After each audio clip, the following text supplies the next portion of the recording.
Ang programang ito ay rated SPG. Striktong patnubay at gabay ng magulang ang kailangan. Maaaring may masiselang tema, lengguwahe, karahasan, sexual, horror o droga na hindi angkop sa mga bata. Ito ang ating reaksyon storytelling sa Born to Shine. Galit na galit itong si Dara dahil nga sa mga nangyayari. Itong si Megan at itong si Jenny, nandito nga sila ngayon sa kanilang kwarto. Ngunit nandoon din pala ang mga lalaki na may masamang binabalak dito sa mga dalaga. Kaya ito'y kanilang natuklasan. Ngunit may nangyayaring hindi maganda dito kay Jenny. Dahil dito nagtutulungan si Jenny at Megan. Dahil itong si Jenny ay hindi niya iiwan si Megan. Dahil kahit sila ay may alitan, mahal na mahal pa rin ni Jenny si Megan. Sa pagkakataong ito, yung mga lalaki ay talagang nakikipagtalo dito sa kanila. Ngunit yung isang lalaki ay nakapulot ito ng patalim. Kaya naman itong si Megan sa ngayon ang akmang sapulin. Ngunit itong si Jenny ang tinamaan sa bandang balakang. Kaya naman itong si Jenny sa ngayon ay may tama. Nanlalaki ang mata ni Megan. Kaya ginawang hostage o bihag ngayon ang dalawang dalaga. Nagugulantang lahat ng mga girls na mga kasamahan ni Megan at Jenny sa labas. Napapatanong kung ano ang nangyayari.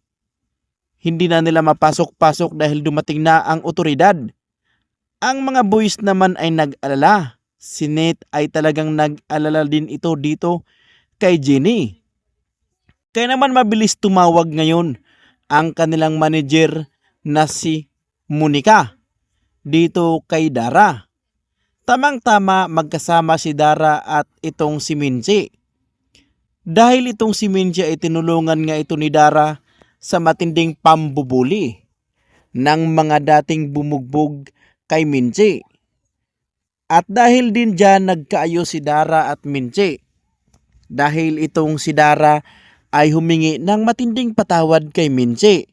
Dahil tila nagkakapobya na itong si Minji tungkol nga sa mga nakaraan nila. Kaagad namang nagkapatawaran, tuwang-tuwa naman ngayon ang kanilang isang kaibigan na si Clarice. Dahil sa wakas nagkaayos na. Imbis tumatagay na sila at isinilibrate na nila ang kanilang mga nakaraan dahil ito nga ay anniversary. Ngunit mo tumawag nga itong si Monica kay Dara.